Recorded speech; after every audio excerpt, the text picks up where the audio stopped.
Hey, welcome to 10X Your Team with Cam and Otis. We're a father-son leadership podcast. That's right, leadership. And leadership, it goes all around, where we talk with other lifelong learners about making an impact and solving big problems. And dadgummit, notice I said dadgummit because we were talking about personal. We're in the green room, and I said dadgummit, get us through the first 90 seconds of YouTube. Dadgummit, we've had some big problems. Some of them operator headspace, some of them way out of our control. Mother Nature, thank you very much. In the polar vortex, we, just so you know, we almost didn't get this one going because the roads were so bad, and I had a meeting up in Denver, and it took twice as long to get back down the road as it normally does because Mother Nature has decided it's wintertime right now, apparently, not just here in Colorado, but everywhere. I got to push And back which, on that everywhere because we are officially back to pool party season down here in Tucson. that's right. It's Cam, spring. nobody asked you, Cam.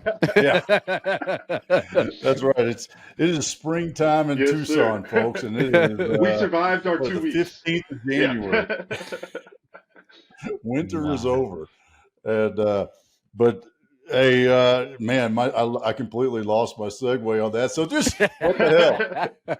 Well, I'll help you I out. got my good friend, and we've become good friends because we couldn't get you on the damn show, so we had to talk so damn much. We became good friends. I can see you saw. Is that like guilty by association? I crossed the 90-second threshold. We are good to go, Mr. YouTube. Donnie B, man. How are you doing, brother? Man, life is good. And Cam, you can kind of kiss my ass a little bit because right now it's like 11 degrees in Texas, like feels like -6. There's damn snow on the ground in Texas. Oh, right? my gosh. So freaking swimming pool weather. Yeah. And you know what that means in Texas? That means the grocery store, there was panic buying. Oh, yeah, dude, empty. I went to the feed store, yesterday, and it was like a free-for-all in the joint. It's like people thought that their animals weren't going to eat for the next 10 years. I know. It's like this storm is going to last a month and a half, and we'll never be able to get out. Dude, I drove to the gym at 4:00 this morning. It was 9 degrees out. I'm the only one making tire tracks on the freaking road. Of course, I get to the gym, not another person in freaking sight. So I have this whole gym to myself. It was kind of eerily cool to be in there working out. And I also thought, dude, nobody can make fun of how bad some of my poses are as I'm doing the different lifts and maneuvers that I don't know how to do properly. So this is a good day. This is a good day.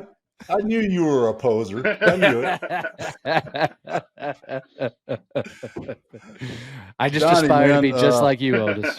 Yeah.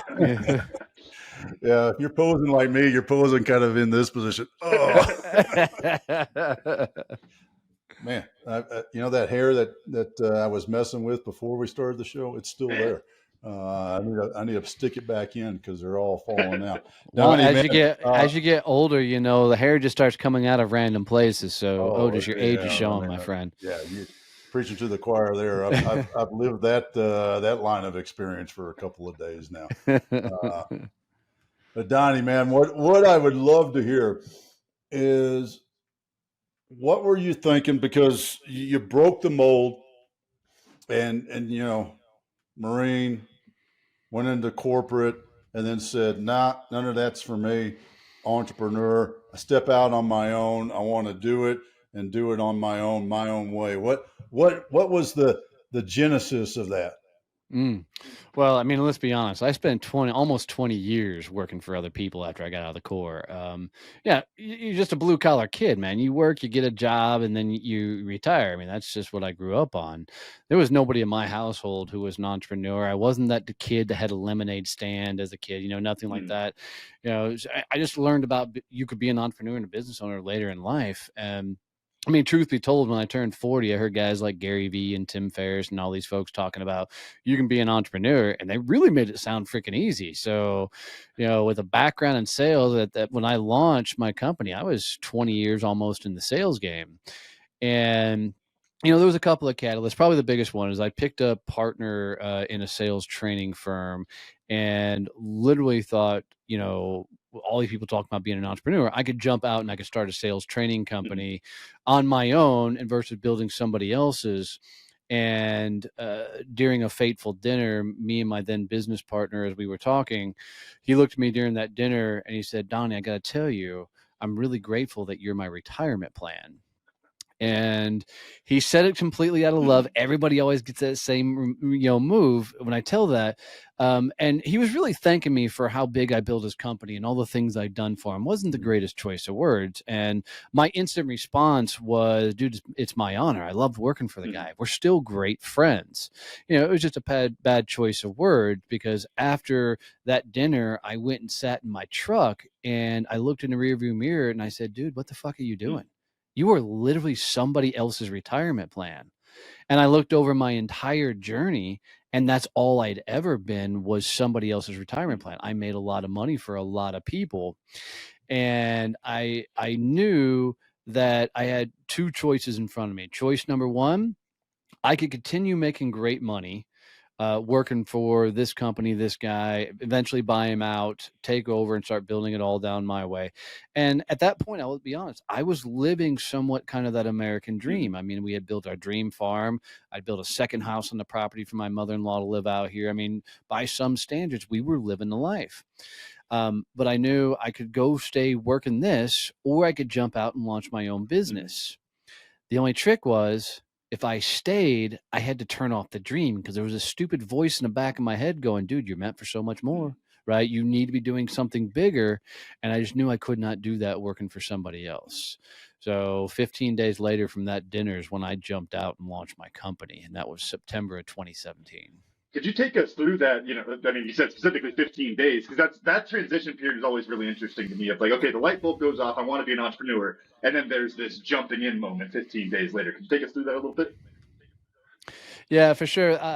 I was ready to go as soon as I made the decision, right? That I was going to do this, but out of respect for my then business partner, I gave in the traditional 2 weeks, and I helped transition most of my clients over to him so he could retain a very large chunk of business. I will be honest, during that time, I didn't tell my wife I was doing this.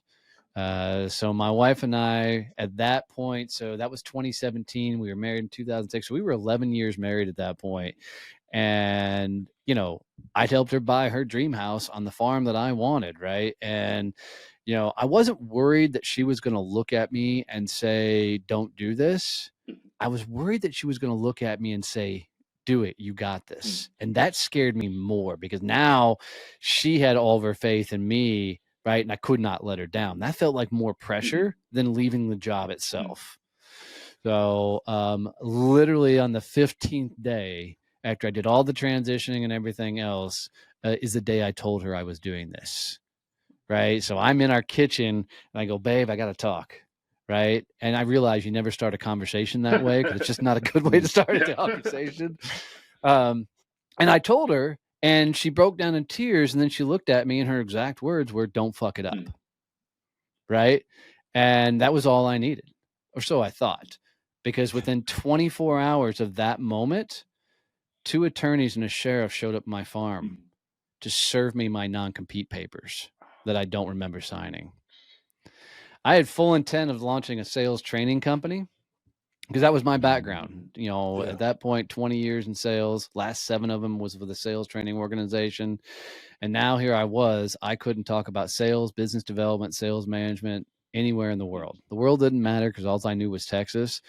But with my attorneys going after it and everything else, they had me hogtied and I couldn't do anything. So starting the business was really freaking rough. What was that next step of kind of going through the ideation process to find another path on that? Because that's one, I think, that's something that happened to me some in my entrepreneurial journey. I had some doors closed in my face, and it's really hard to get that fire back for something else after. Yeah, if you go back and look at my first 6 months in business, you'll see that I had a half-ass coaching business. I had a half-ass speaking business. I had a graphics design company going. At one point, we launched a magazine. I had a little bit of this, a little bit of that, and literally, I was just a business whore. Anybody who was willing to throw money my way, I just said yes, a lot. And it didn't work. I can 100% tell you it didn't work. 6 months into building the company, my wife's Jeep was repossessed. We almost lost my farm to foreclosure. I'd already cashed in my 401k, because now granted, I was living a expensive lifestyle and now had no income coming in. Right. So I was using every means I had. So cash in my 401k, trying to keep everything afloat, and build a business. And then woke up one morning to go out and her Jeep's gone. And I remember calling the sheriff going, hey, I think somebody stole my wife's Jeep. And they laughed. And it was a lady sheriff. And she laughed and she said, no, it was repossessed. And that's how I got told I was repossessed. And I was like, wait, what? And literally then not only did I have to tell my wife that I was failing in business miserably, now I had to go tell her that her Jeep been repossessed and the mortgage was 3 months behind and we were about to lose the farm. Right. You want to talk about not feeling like a man? That's a surefire way to realize you're not showing up in a quick fashion. So, first off, I got to share, especially since I just saw Miss Suzanne walk by. I did the same thing. Why are we such idiots? We've been talking about it, kind of mentioned it. And one day I came in and said, I quit my job today. Or I think I might have said I gave 2 weeks notice. Yeah. Yeah. You got me thinking. What's the higher bar on the expectations from the wife there? Because she knew I wanted to be an entrepreneur when I started off with this. That was probably dollar signs going and everything. It's like, maybe I should have held that one close to the chest. I don't know. Yeah. You didn't exactly bring security to the nest. Right off. Are you saying that the nonprofit ag startup was not bringing in any money? Come on, that's crazy. Let's be honest. We all started a nonprofit unintentionally when we started our businesses. It was a for-profit entity, but we made no damn money. So when you hit, because Camden, you know what this reminds me of? It reminds me of Chris Beal. Yes, sir. When you hit that point, what did you do to get out of the hole, if you will? So I remember the day really well when I told Elizabeth that we were about to lose everything. And she walked away from me for a little while. And then she came back and she goes, here's what I'm going to do. And she said, I'm going to go cash in my 401k. And this is our last bet. She goes, we got nothing after this. So either make this work or that's it. She wasn't saying like, is that it? Like she was going to leave me. She's one hell of a ride or die. And we've been through hell and back. Right. And it's important that people have that strong relationship. So, but that night I remember going upstairs and I'm in our bathroom. And I'm looking in the mirror, man, and I can't even meet myself eye to eye, dude. I'm just beating the shit out of myself, going, what the fuck are you doing? I mean, you literally are not living up to your responsibility as a husband. You know, you're not fulfilling your obligations and doing your duty. And I finally looked at myself in the mirror and I said the weirdest thing. I don't know where it came from. I looked at myself and I'm like, I love you. And that just felt fucking awkward. I'm like, okay, I can't say that. What's a different phrase I can try? So I changed it up and I said the word, I'm proud of you.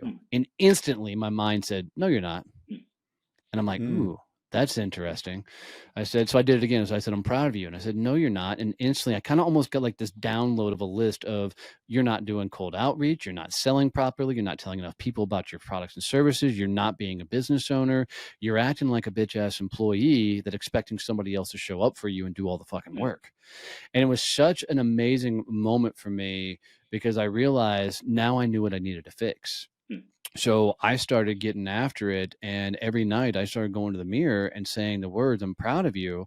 And whatever popped up became the next thing I either had to go do or fix. So because you can bullshit yourself, right, all day long. That's a real thing. But it's really hard to bullshit yourself when you're looking yourself dead in the eyes, right? I mean, you can con a lot of people, but conning yourself, it takes some damn work. So, but going to the mirror and saying the phrase, I'm proud of you, became this catalyst that allowed me to get things really turned around. And it was interesting. It was about 3-4 months of doing this activity. I remember going to the mirror, and we made the turn on the company. We were starting to generate revenue in a positive, not just making money. We're actually making positive revenue.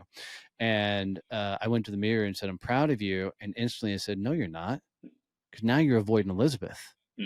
Right now, you're not spending time with your wife. I dove all the way into the fucking company, and I wasn't giving any time to her. So now I had to figure out, fuck, how do I build a business and give time to her? All these motherfuckers talk about work-life balance. I'm like, fuck you. This shit's all integrated. It's all one. So I started talking to her about the business, started talking about the things we were doing. And flash forward, to now, she quit her job last year and runs a farm full time because of how successful we got the business. But that all came from going to the mirror and saying, "I'm proud of you," and then just fixing or working on whatever, popped up as part of that process. I'm curious with that because I really like that process. But the thing that comes to mind with that is the whole the adage of work beats work, right? When you're dealing with that stress, not feeling proud of yourself, so you want to put in the work on that. The problem that I've seen with some folks, and had this problem myself too, is that then looking for that negative, it can kind of send you down that negative spiral. How did you keep yourself, not necessarily positive sunshine and rainbows, because it wasn't that kind of a situation, but keeping yourself to the point where you don't beat yourself up and then make it worse? Misery loves company. And let's be honest, if you're a jackhole that's going to crawl in the hole and stay there, nobody wants to be around you. So for me, it was really looking at it and going, okay, what can I fix? What can I work on? If I just look in the mirror and say I'm a fucking idiot, all right, there's nothing there to fix. You can't just fix dumb, right? You have to actually fix things. So I turned it towards things that I could take action on. And that became my task list from there. So if I said I'm proud of you, and it initially popped up, and the first thing that would probably pop up was, "But you're not making any money." Okay, cool. What am I not doing that would help me make money? And then I would just keep backing into it until there became a tangible thing that I could do that would allow me to attack that and make money. And it was interesting. The simplest thing I could do is pick up a fucking phone and start calling people. There was so many people that knew I'd started my own company but had no idea what I'd actually did, that I just started picking up and started introducing, motivational training is what I called it at that time, because I couldn't do sales training, but I'd come in and motivate the shit out of your sales team. I love that. I mean, we did some motivational calling. It was some motivational prospecting. It was fantastic. But it was the simplest things of, once I truly understood that there were things that I could break down versus breaking me down that I could work on and fix. It gave me kind of that roadmap of the next thing to tackle. No, I love that. Being a Tony Robbins fan, I love it when he talks about incantations. A little bit of the difference between the affirmation and the incantation. That incantation is that thing that your power move, if you will, as another Tony Robbins thing, right? As opposed to an affirmation, because the affirmation, I think, is the Saturday Night Live guy, right? Yes, it's wishful thinking. Yeah. Whereas that incantation, it's a power move, and I think that's probably, I was struggling to figure out how to explain it, but I think I keep going back to that because it really is. And that power move of looking yourself in the mirror and saying that, it's interesting. Everybody plays a little game on this. That's bullshit, all this sort of stuff. But it's truly a mindset thing. And I would love to hear, I'd like for you to kind of ponder this for a second. You said, "I'm proud of you," and you went and started taking action in the business. And then you said, "I'm proud of you," and you went and started spending more time with your wife. What else did you notice? Anything else going on, like better PT or, shooting better, whatever it was? I don't know. I'm just throwing those things out honestly, I hadn't put that much thought to it, because I didn't start adding like fitness and things into it until a lot later in my journey. I dove into the business. I think the hardest transition in the world is going from employee to business owner. Because it's such a mental leap that there's nothing anybody can tell you. There's nothing you can study or learn to prepare you. It's one of those things that you just got to go become a business owner and get slapped the shit out of, and then keep stepping forward as it gets going hard. So I think as I'm thinking through it and talking at the same time, it was I really worked toward defining what it meant to be a CEO, because I remember going out and I reached out to a mentor of mine and I said, "Hey, can I buy you drinks and tell you where my business is at and what I'm trying to do to turn the page?" And he agreed. And we sat down and he said, "Lay out your business for me." So I did. And he starts fucking laughing, like historically belly laughing at my whole business plan. Right. I'm like, "What are you laughing at?" He goes, "You dumb shit." Good friend of mine, I should say that. He goes, "You dumb shit. You've created a really shitty job for yourself, not a company." And he goes, "You've built this thinking like a damn employee." He goes, "Everything in this company hinges on you having to pull the trigger and do something." He goes, "That's what employee does. An employee thinks, how do I get this shit done?" He goes, "A CEO never thinks in how, they think in who. Who can get this done for me?" And I remember driving home going, "Holy shit, I don't know what a CEO does. I don't know how a CEO thinks." Then now I'm driving home talking to myself out loud, going, "What the fuck does a CEO think about? What do they do?" And it was a wild thing to know that for most of my career, even though I was primarily straight commission, I thought I ran my own life. What I realized is I was still reporting to somebody. I still had quotas to hit, numbers to hit, and the likes. Now here I was in a situation where nobody was telling me what to do. And I had no clue what to do properly to become a business owner. Right. So probably, Otis, to better answer your question, is it became more of a mental upgrade of what does a CEO think about? What does a CEO act about and do on a regular basis? And you start realizing, shit, there's finances to look at. There's legal shit to look at. There's operational stuff to look at. Holy cow, I got to go sell this stuff. Then I got to deliver it. And then I got to bill it. There's this whole upgrade that had to happen. And I think that probably was a catalyst to help me figure a lot of that stuff out. It takes me back to my early entrepreneur days. There was a Freakonomics did a series called Secret Life as a CEO, and it was one of the things that I loved the most because, just like you're saying, it's hard to define like what that is. I'd be interested to hear, and you already said you can't really define it, but I'm going to ask you to. Of looking back on that, how can you define what does a CEO do? Trying to paint a little bit of that path for other people looking at that. So, I look at the CEO as a puppet master. And the reason I say puppet master is you got to surround yourself with absolute fucking rock stars, and people that completely geek out on the shit you suck at. So, like, the simplest, smallest thing when you're first starting out, like if you're doing your own books, you're fucking them up, right? Period. Because your business finances are going to mimic your personal finances. I don't care who you are, right? You've got to bring in somebody else that geeks out on that stuff. So I think what most people are doing are becoming business owners and not CEOs. No, there's a massive difference. A business owner will find 2 or 3 key targeted people that will do tasks specific to what makes them look good and allow them to run a business.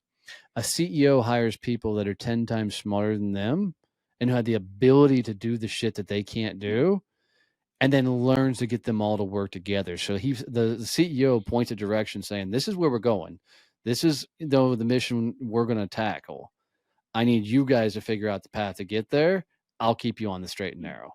Right. And that's really what a CEO does. And that's the difference between a business that is growing and a business that is scaling. And I think a lot of people don't wrap their head around this. And this was a profound thing for me. And I don't remember where I read this originally, but I wish I could give it credit. But business growth is what actually everybody does. What most people do is incremental growth over time, like 20% annual growth over year, right? That's business growth. Nothing wrong with that. It's healthy. But to actually scale a business means you go from like $1 million to $100 million in less than a year, or in a short given amount of time. And there's no increase to your bottom line, right? There's no increase of cost. So it's like when you see a software company that goes from 5 million to $150 million, right? That's scale. It doesn't cost them any more to operate at the $150 million, which means they're collecting those profits at that level. Most people, because they're in a business owner mindset, are always going to stay in incremental growth because they don't know how to look at their business and go, how do we actually scale? How do we hit massive numbers, but don't increase our cost structure underneath it? That takes some phenomenal thinking to get to that level. And that's such a huge lesson, and I'm so glad you shared that, because you hear people use those terms interchangeably. Yeah. And they're not. No. They are very, very different. Growing, you're right, is a linear path. Scaling is taking a step off of this line and leaping up to that line. That's the difference, and that takes a different mindset. And I think that's a huge thing to understand. How did you mentioned you heard that somewhere? What was the 2x4 or the brick that you ran into that you said, oh, this is how I need to shift what I'm doing? Because I know a lot of business owners, and they're great people, and they're good leaders, and they're taking care of things. But you're right, they're not CEOs. They're not scaling their business. They're growing their business. What was that? What happened? You ready for this shit? I launched a podcast, and I love telling people this. Podcasting taught me business. It was the craziest thing. So it was April of 2018. I was still under the non-compete, and I couldn't talk about sales. A buddy of mine threw me a bone and said, hey, will you come speak at an event for me? And I said, dude, I can't talk about sales or anything, especially on stage, right? And at that point, in my full defense, I was also a little nervous because I'd only been doing training. I actually hadn't done like keynoting, right? And to this day, I don't know how to be a good keynote. I go up and I freaking train, right? That's what I do on stage. That's all I know. And so he said, dude, just come tell your story. So I didn't know what the fuck I was doing. So I went up there and I literally just got on stage, 400 people in the audience, and I'm just sharing my story of how I, learned to sell over the years. And afterwards, I didn't know as a speaker, you should like plant yourself in front of the stage and let people come up and talk to you. Like that should be a thing. I was fucking tired. So I went back off stage and sat in a chair. And literally this guy, you can see him come through the curtains in the back, and he's like looking around and he sees me, points, and he comes running up to me. And so I stand up as he walks up and he goes, dude, I love your energy. I love your story. Would you come tell it on my podcast? And now this is April of 2018. I'm like, dude, what the fuck is a podcast? And he explains, he goes, it's like morning talk radio, where I'll bring you in the studio, we'll sit down and we'll talk about different things. I'm like, oh, that could be fun. So I drove out to Dallas, went and sat in his in-person studio. It was a blast. The show aired 2 days later. And after it aired, one of his listeners reached out and became one of my new motivational training clients. And so I got to go in and do a lot of motivational training with his salespeople. And in doing so, I'm like, shit, there's something to this podcast. So I decided to launch my own show. Well, I went into launching my show because I was really curious about how business worked and how people work. So I just started interviewing people and asking them how they got where they were going, and figured the things out. And some reason the show took off. And now I had some of the biggest names like John Gordon and Neil Patel and Shailene Johnson reaching out to be guests on the show. But I was doing this all on my own. And I'm like, dude, I can't have these names coming to my show and look like a complete fucking moron and a shit show like I don't know what I'm doing. So that's when I hired my first person I ever hired was an Army dude named Joe, who came in and started editing my podcast. And he showed up at one of my speaking engagements and said, hey, I brought a camera. Do you mind if I film? I'm like, fuck no, come film. By the way, do you ever do podcasting? And he's like, nope. I said, we want to figure it out. He's like, yep, that's how I hired him. Right. And that's how we got into the game. But as the show kept growing and people kept coming out, I'm like, shit, I need more than Joe. So I started hiring more people. I'm like, shit, I need systems and processes because I can't, this is all too much work. And lo and behold, I look and this podcast is running like a full steam production. And, we're running different boards and different programs and the likes. And I'm like, shit, all this stuff I'm doing for my podcast is shit I should be applying to my business. So I started looking at all these things that I'm learning through podcasting. I started applying it to the business, and we started putting in systems and processes and the likes. And we ended up launching a podcast production company that hit multiple six figures. And then the non-compete came up in September of 2018, and I launched a full sales training company, and within 12 months grew that to multiple six figures. And then COVID hit, so that's a whole nother story. But be an entrepreneur, they said. It'll be fun, they said. So I want to ask as a follow up to that,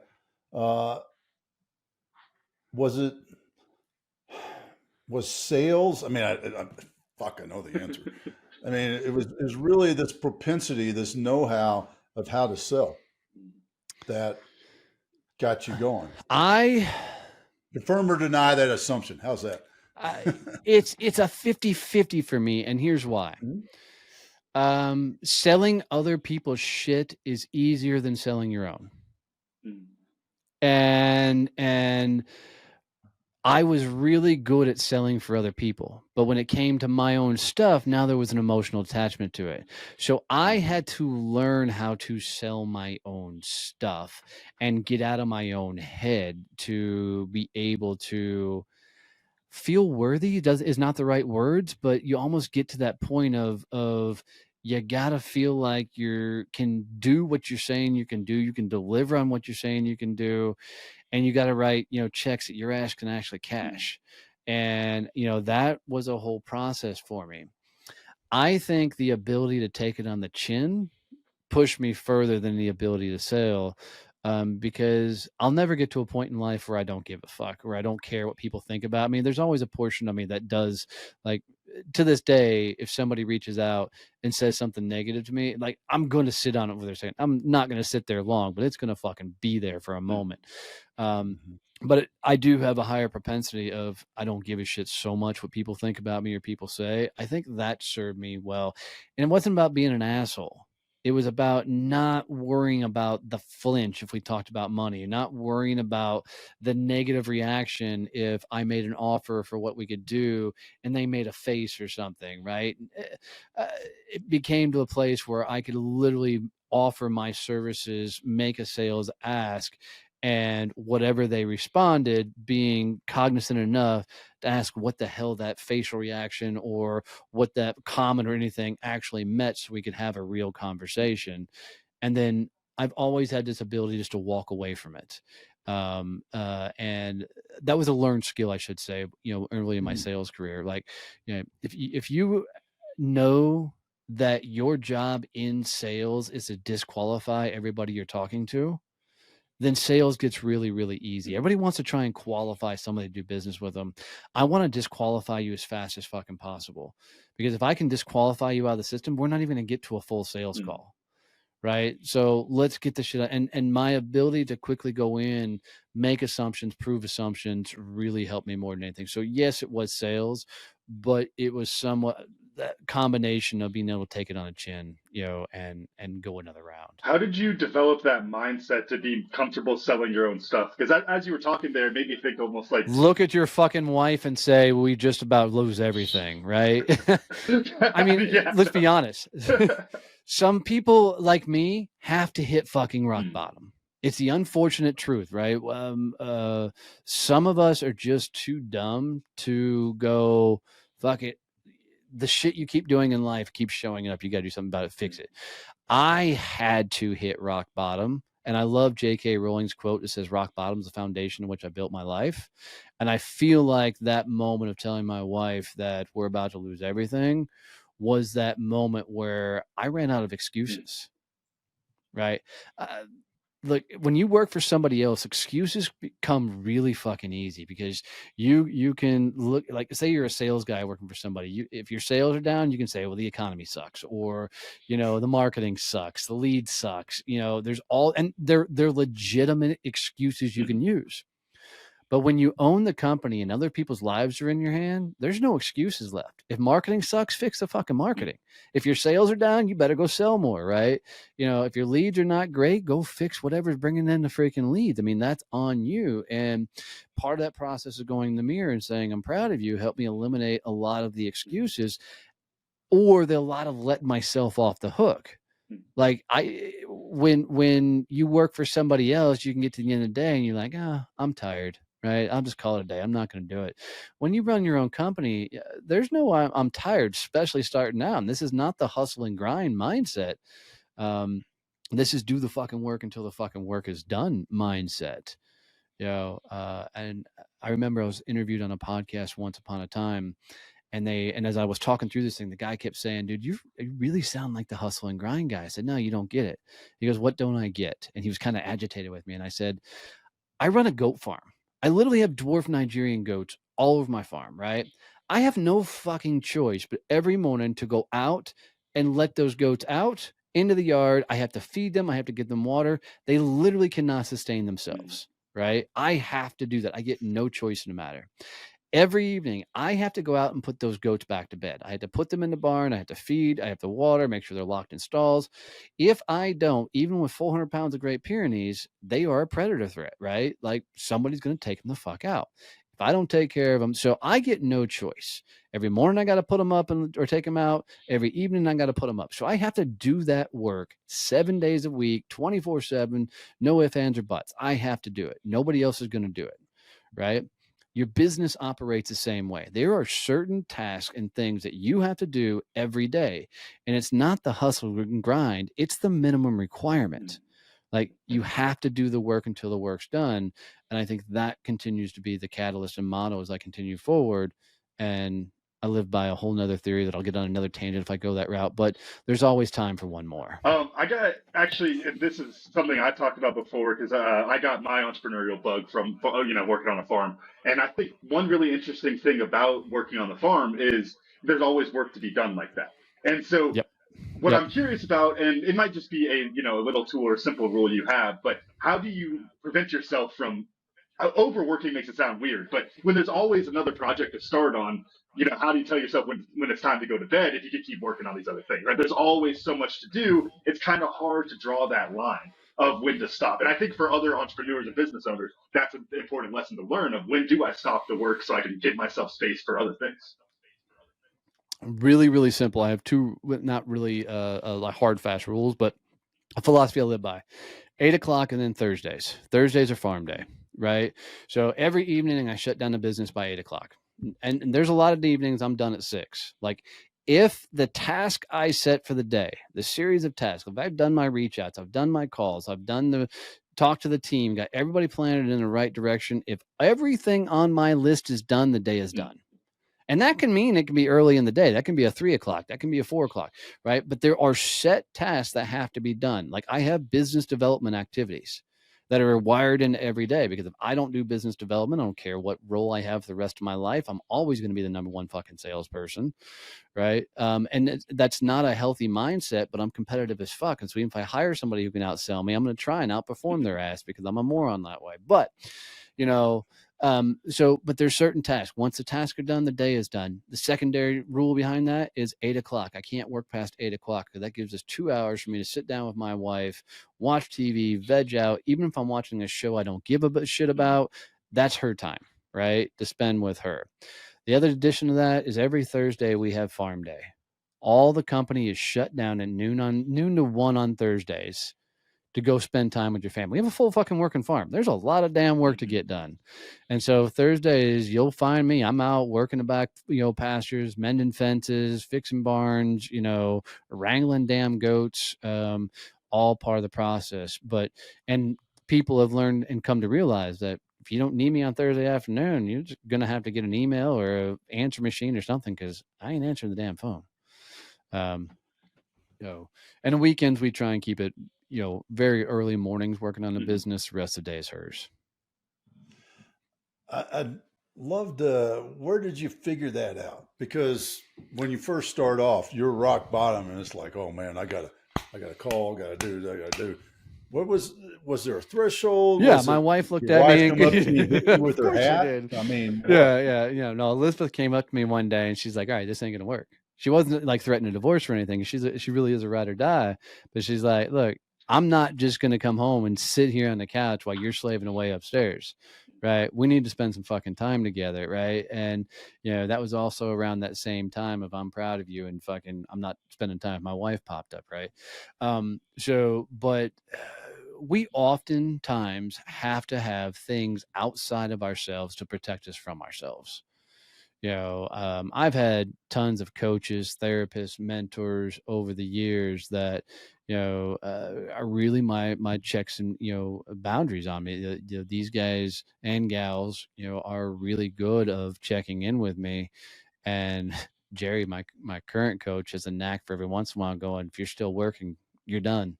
Right. Because he knows me, because there's some times I'm just going to keep after it because I just have that. There's always time for one more. So, but yeah, no, it was totally my wife. And I would tell anybody listening to this, do it before your wife comes and talks to you, because she's going to come talk to you. Yes, you will. In that same line, though, as the CEO, how do you know what to let go? I mean, it's simple, right? The simple thing is, hey, I don't like doing this. I hire somebody to do this. And I'll use the goats as an example. When do you stop letting the goats out?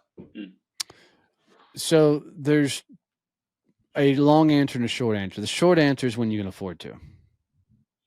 Right?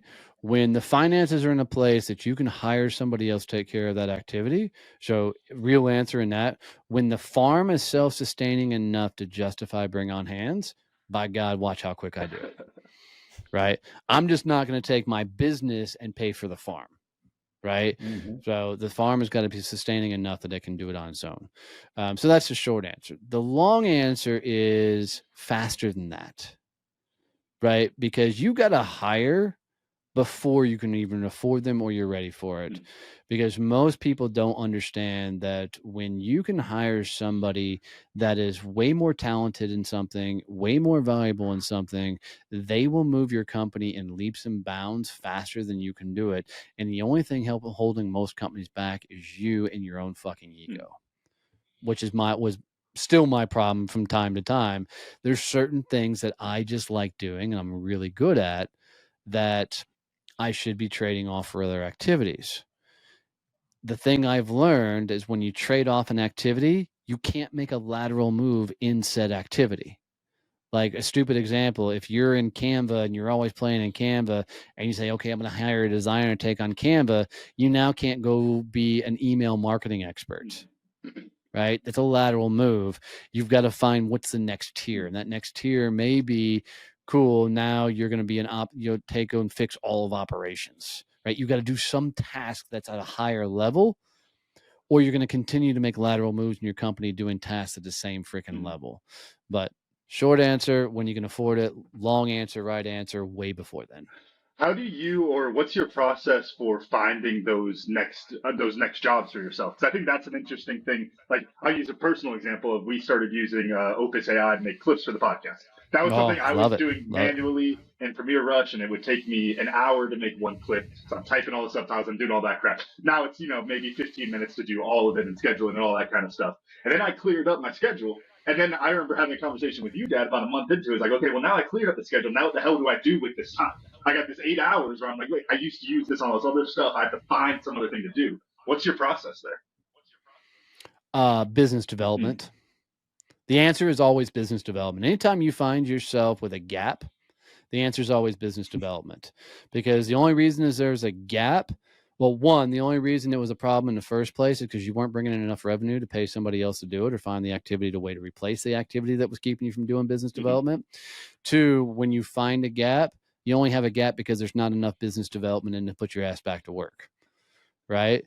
There's always going to be a gap without the proper business development. Now, for me, business development encompasses sales and marketing. So it's not just gunslinging from a sales standpoint, but it's how do you bring in enough work, if you will, to really simplify it, to justify that you got to get your ass back to work doing the work, right? because there should come a point that you've got your team overloaded and you have to jump in and bail them out, which means you need to hire more. But most times the death rattle of silence, because I don't know what to do next, the answer is business development. Pick up the phone, call somebody, reach out to somebody, get into a business conversation, do something that puts your brand, your business in the freaking mind of somebody else and get in some better conversations. If you don't want to do that, check yourself in the mirror hard. There you go. I would love, I've been asking folks on LinkedIn, been sending out a message in various forms of fashions of what's your 2024 plans and goals and things like that. But really what I want to get to the root of, all you who have received that message, listen to this now. What I really want to get to the root of in that is, what's your professional development plan? How are you continuing to sharpen the edge? And I'd love to hear how you're doing that, Donnie. So I do an assessment at the end of every year of where am I at, what I need to work on. And one of the biggest things that popped up this year was health. I've not been a guy that's focused on health or anything like that. I drank, I don't smoke anymore. I smoke cigars every once in a while, but I drink, I party, I eat like shit, right? That's just been my MO. And so I knew health was going to be a focus. I also know that I've got to have an option, a challenge in front of me that will allow me to pick a fight with myself to be able to move forward. So I create traps that force me into doing things I don't always necessarily want to do. So to explain all that, I signed up for a fucking Tough Mudder in October. I haven't ran since the Marine Corps in 1999. So I signed up for a 10-mile, 21 obstacle freaking Tough Mudder in October because I knew that would force me to hit the gym, hire a coach, get everything dialed in. And by the way, Mark Zolmanoff, I send you a fuck you text this morning because my workout this morning. But so for me, first and foremost, I should put in there, I was reading so many successful people have health as a major portion of their overall strategy to get where you want to go. You hear a lot of guys like Tim Bilyeu, Alex Hormozi, and all them that, they'll tell you that they believe success follows the physically active, right? And so I knew that needed to be a regimen. So that was first. The second thing is I started looking at where are my foundational holes in my overall game plan. Like, I've never really led people, so I'm working with a leadership coach now to try and get the leadership dialed in, right? I've never been an operationally focused person, so I'm like, okay, I need to get around people that understand that rule, that world. So where are those people at? So I'm looking, I just got involved with a couple of organizations that focus on that. But my favorite catalyst to upgrade myself and personal development is to continue to get in rooms that intimidate the fuck out of me. So it's getting around people that are just doing amazing, awesome things that I want to be doing and forcing myself to walk in the room. My ego's a mile wide, right? So I hate not being the big dog in a room. Right. So, but eating crow enough and getting humble enough to be able to walk in a room where nobody knows who the fuck I am and I am way out of my freaking league. That's my greatest upgrade tool that there is. And if you can swallow your ego enough to walk in those rooms, you got no choice but to level up. And once you walk into that room, though, you've also got to swallow your ego and walk up to somebody and talk to them. You can't just sit in there. And I think that's, there's people who will say, well, I'm around all these smart, high dollar people. It's osmosis coming into me. I can feel it. I can feel me getting rich. Yeah. Here it comes. Here it comes. Dude, it's like going out to a bar, pick up girls, and you're just leaning up against the wall of your phone the whole time. It's like, it ain't gonna get anything. 100%. Dude, I was sitting in Atlanta, Georgia. I was doing a keynote down for a conference with my buddy Zach Knight. And one of the other speakers, the MC, was friend of the show. Yeah, Zach's a good dude, man, great dude. But his MC down there is at his event with this guy named Chris Dadian. And if you're not following, the guy is just impressive. And at the time when we were down there in Atlanta, he was gearing up to do a speech at Virgin over there for Richard Branson, and he was also getting ready to go to the F1 Formula One headquarters and do a speech for them as well. And I remember we're looking at the place with all the attendees are hanging out at the summit. And Chris and I are, standing side by side, and we're just people watching, talking. And the first thing I noticed is, I mean, in that room were some 7, 8, 9-figure earners. Some people had done some very, very cool things. And the first thing you can notice is if 2 like 9-figure earners walked up to each other, there was a acknowledgement. Best way I can say is game recognized game, right? There was nothing, there was no pissing contest. They both had this kind of cool mutual respect for, but as soon as somebody who was trying to sell them something walked up to either one of them, you watched them mouse up, and you could see them come across as this really mousy, like salesperson, like they needed that 9-figure earner type thing. It was fascinating to watch, and how much body language played into that. And while that's playing out, and Chris and I are kind of watching this interaction, Chris looks at me and he goes, Donnie, I look at this entire room and I know I could teach everybody in this room something. And I'm like, yeah, me too. I totally do that. He goes, here's the difference between you and me. I said, okay. He goes, I also know I could learn from something from every person in this room. And I said, I don't know if I could do that. And he goes, sometimes it's learning what not to do could be the greatest lesson you can learn today. And so what I realized in watching those guys and hearing Chris in my ear was, when you get in those rooms where people are doing amazing, phenomenal, most badass things, and they're the rooms where you really need to level up by being around them, shut up and be the fucking student, right? The people who have made it are the quietest people in the fucking room. They have no reason to tout their shit. They have no reason to talk and tell what they've done, right? They're people watching. And they're waiting for you to play your cards. And all those idiots on the way up that are still trying to grow and grind, we're always going to open our mouth and try and prove how fucking awesome we are unintentionally. We're going to somehow give our accolades of, let me tell you what I've done. They don't give a flying fuck. They've already been there, done it 20 times over. Shut up, be the student, be the quietest person in the room, which is really hard for me. And go see what you can fucking learn from these people, and you'll be blown away of the conversations you can get into at that point. I love that.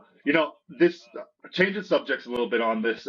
There's a term that, Dad, I don't know if I coined this or if I stole this from you, but we like to use it a lot talking with Tribe Purpose of Texas retired.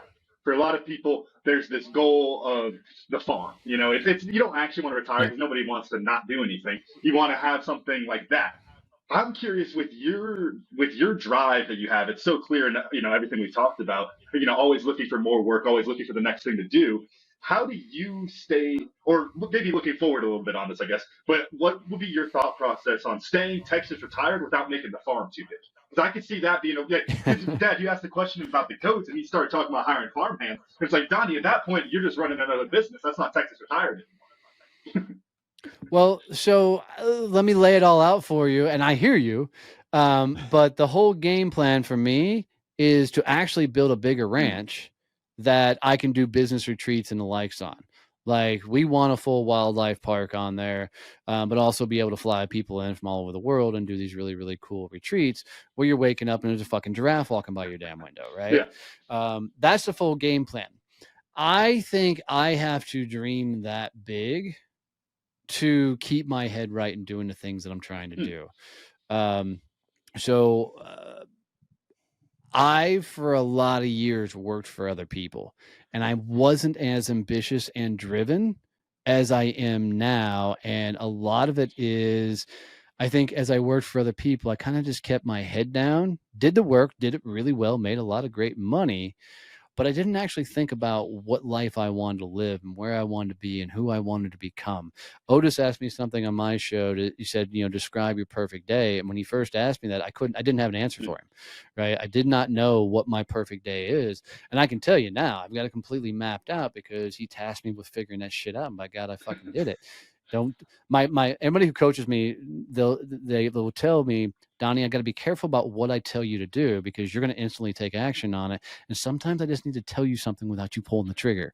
Right. So, so for me, the idea of that I can create an environment, and there's a whole lot of things that go into it. Like we want to do, Celtic festivals on the ranch, and we want to do Renaissance fairs on the ranch, and we want to do Christmas festival, all kinds of cool things on there.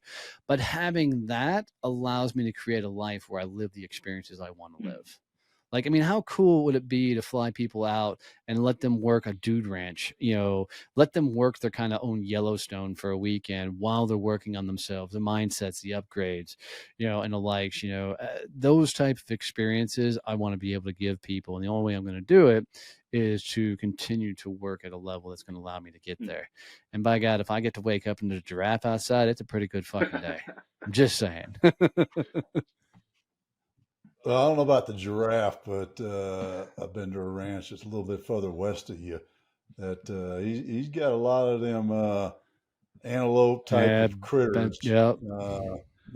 Fletcher Cox is his name, and even though he plays for the wrong team, but then again, if we were to talk about teams right now, we'll all get depressed. We don't need to talk about Cowboys. No, we're not talking about football today. Yeah, you mean the team that only plays in the fourth quarter and then still fucks it up? Got it. Yes. Yeah. You can figure that out, folks. Memory test for you. Oh, what's something you learned from your drill at boot that's like been something you rely on even to today? So you have to know my boot history. So I did 6 months in Marine Corps boot camp. So I got to ask a civilian question there. What's the normal? That sounds like a lot. So 13 weeks is traditional Marine Corps boot camp, and I did 6 months. Because you were really good at it? Yeah, aced it. Fucking was just amazing that I aced it. No, I got hurt twice. So the first time I caught cellulitis, my leg swelled up. I got sent back to medical rehabilitation platoon, picked up another platoon a week later. Second phase of boot camp in MCT, going up Mount Motherfucker. I was actually guide of that second platoon, get to the top of the hill, right foot pops and left foot pops. I fractured my right foot and had a stress fracture on that, 2 stress fractures on my left foot. I got sent back to MRP, was actually given papers that if I wanted to leave boot camp, I'd be other than honorably discharged, and would be just fine. I could go home and quit right then and there. And that pissed me off. So I made sure to get healthy and went back and joined back up. So it took me 3 platoons to finally graduate Marine Corps boot camp. What's funny is the final parade dress you do, like the final inspection before you become a Marine. These other drill instructors from other platoons come down the line and inspect you. It was my first 2 seniors that were coming down my line, and they couldn't believe that I was actually still here and graduating. It was kind of the coolest thing. But the most fascinating thing is when you're in medical rehabilitation platoon, you see the other side of the drill instructors because you're in there actually rehabilitating, right? They're not allowed to beat the shit out of you. They're not allowed to mentally berate you. They're still acting to a level of drill instructors, but it was the first time I saw that the drill instructors were actually dudes. And so for me, it's everybody puts their pants on the same way I do, one leg at a fucking time, and my favorite way of looking at it is everybody, no matter where they are in life, gets up and takes a massive shit. So I don't care how big you are, we're all equal at some point, sitting on a freaking porcelain damn throne, right? There's no way around it. You may have more expensive toilet than I do, but by God, you're at a music festival. There ain't no place around. Your ass is sitting in a porta potty, right? So that was seriously my biggest lesson learned is we're all cut from the same cloth. It's just some people do work with the material we're given better than others. Yeah. Oh man, you brought up so many images. You're welcome. The golden toilet in the palace in Baghdad, and, among other things, the toilets. Yeah, how's that toilet working out for him now? Yeah. Jeez. Let that be a lesson for you, folks. Don't spend money on a golden toilet because Uncle Sam may come knocking on your doors more than one way. Man, no, that's awesome, Donnie. I'm laughing at the stick-to-itiveness of that, and I can only imagine what the drills said as they were walking down the line inspecting you, and what was going on in their head, and what the fuck is wrong with this guy? So, man, I got like 4 or 5 nuggets in We're my going lightning notes. round? But you know what? No. No. Folks, you'll just have to call me and shoot me a note, and I'll share the other ones with you. But I'm going to go with this one because it reminds me of the joke answer we used to have when I was doing operations research and systems analysis. An ORSA pod is what we used to call it in the Army. And when I was suffering through that life lesson, but we used to joke about that the answer was always 14. You know, your spreadsheet and this, that, and the other. And somebody say, well, what's the answer? 14. And we always joked about that. But this isn't a joke. And that is the answer is business development. When you don't know what to do, business development. And I think that is so, you hit on so many key points of that, of why it is. But it's so important that if you're sitting around twiddling your thumbs during the day, why are you sitting around twiddling your thumbs during the day? Probably because you don't have enough clients. Yeah, you got the time. Because you don't have enough sense set up in your system, in your processes to grow your business. So how about work on growing your business development?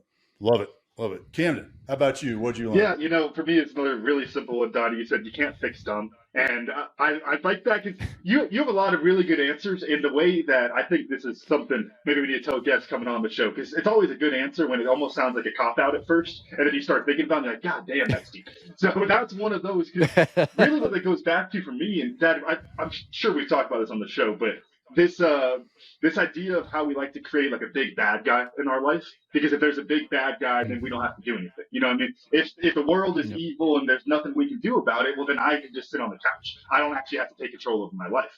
And I think that's the can't fix dumb. When you call yourself dumb, you're calling yourself stupid, it puts you in that big bad guy category. It's like, well, I'm just an idiot, so I can't even fix anything. And you're never going to actually take those actions. It's just an excuse at that point. So that was the big one for me. I think that's a really interesting way of looking at it. Yeah. Donnie, how about you, man? What'd you learn? I'm always fascinated when I get a chance to tell my own story because I think there's a lot of things you forget along the way and as you dive through it. And probably my biggest takeaway from this is I don't remember the last time I looked at the mirror and said, I'm proud of you. Right. I got out of that activity as itself. And for something that has such a dramatic impact on my business early on, that's some shit I need to get back to. Because I'm sure there's things that, and I'm doing a lot of personal work and the likes right now, but I'm sure there's things that subconsciously are kicking my ass that I'm not currently aware of. And it's a damn good tool to bring that shit back to the surface. So I'm excited to get back into that practice again. That just reminds me, a friend of mine told me to do this a couple of years ago, and I still ain't done it. And that's to write your hero's journey. Man, there's a lot of power in that, whether you share it with somebody or not, but to sit down and actually write that out, that's a pretty cool thing. And yeah, appreciate that. Two really unique exercises that I've learned from other people. One is write a letter to your 7-year-old self. Right. That one's a powerful exercise and it's hard to get through. I mean, I get a lot. The first time I tried to do it, I teared up like a fucking 2-year-old trying to write that letter because there's so many things you wish somebody would have said to you at that age, that stick with you. The second thing is write down everything you've accomplished in the last 10 years. And it's such a killer activity because just like me forgetting the I'm proud of you statement, there's so many things we've actually done and accomplished that we forgot. And I remember when I originally did this exercise, it was 10 years after 9/11. And I didn't even think about it being the 10-year anniversary. And I'm sitting down and I'm writing all these things out. And the gal who led the class, her, God, I can picture her face. And I really love to give her credit for this. Lauren Midgley, that's her name. She was the one teaching it. And she said, man, just so you guys know, look at all the amazing things you've accomplished since 9/11, right? 10-year anniversary. How fucking cool are the next 10 years going to look, right? You already know you can accomplish all those things. how awesome is your next 10 going to be? And it was just a really cool framing of what you can accomplish in 10 years. Awesome. Donnie, how do folks find you, follow you, see when dadgummit, I'm sorry, I just drew a blank on the conference. The Badass Business Summit. Yeah. There it is. Badass Business Summit. When's the next one? Hey, so before I answer that, guys, if you got any value out, you're still hanging with us, do Cam and Otis a favor and share this episode out with somebody. Man, let me tell you, having my own podcast, building my own office, building my own audience, it's a lot of fucking work. So do me a favor, take a screenshot wherever you're listening to this, go to social media, tag me in it. I'll come comment on every tag I see. I'm sure Cam and Otis will do the same. But this lets them know this is the type of content you wish them to reproduce on a regular basis and keep finding guests like this. And it means the absolute world to them. So share this out with one person. If you want to find more about me, man, come find my ass on LinkedIn. That's where I'm most active. So just Donnie Boivin on LinkedIn. If you want to find out about the summit, September 18th through the 20th here in Fort Worth, Texas, just go to badassbusinesssummit.com. But really the biggest thing you guys can do for me is support, show love for the show, keep sharing this message out for these guys, and they can keep bringing knuckleheads like me on to give them a hard time. Just testing our metal, man. For sure. Mm-hmm. Thanks, Donnie. I really appreciate you taking some time today, man. Absolutely, brother. My honor. Camden, run us out. All right. Thank y'all for listening to today's episode of 10X Your Team with Cam and Otis, and a special thanks to our guest, Donnie Boivin, for joining us today. Remember, you can watch full episodes of the show on YouTube at 10X Your Team, and if you enjoyed today's episode, please make sure to pass along to other lifelong learners in your tribe so they can enjoy it too. Follow us on Facebook, Instagram, and LinkedIn. As always, the full archive of episodes is available at www.10xyourteam.net. Thanks again, and we'll see y'all next time.